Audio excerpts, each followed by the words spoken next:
In today's video, I'm going to teach you how to sync Google Drive files on your computer using the official Google Drive app for desktop. To get started, open your web browser and go to drivegoogle.com. Sign in with your Google account so you can access your files. Once you're in, look toward the top right corner and click the gear icon to open Settings.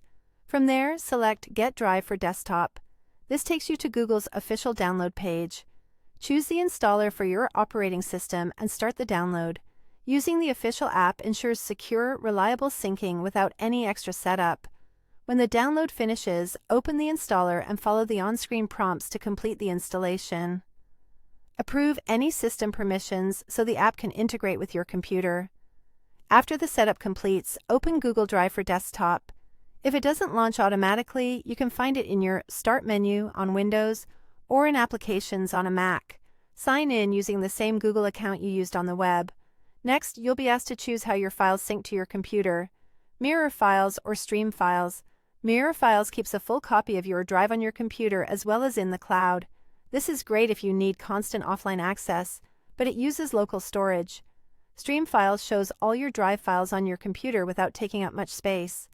Files download only when you open them, and you can mark specific items to be available offline. Pick the option that best fits your storage and access needs, then click Next to finish the setup. Now open File Explorer on Windows or Finder on Mac. You'll see Google Drive listed as a location. Open that folder to view your Drive files. From here on, anything you add, rename, or delete in this folder will sync automatically with drive.google.com, and changes you make online will sync back to your computer. Give it a moment after big changes.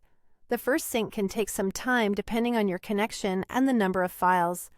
A couple of quick tips to keep things smooth. Make sure you have a stable internet connection during the initial sync, and leave the app running in the background so it can keep everything up to date. If you ever switch networks or close your laptop, syncing will resume as soon as you're back online. That's all you need to start syncing Google Drive with your computer using Google Drive for Desktop. If this video helped, please like, subscribe, and share. Thanks for watching.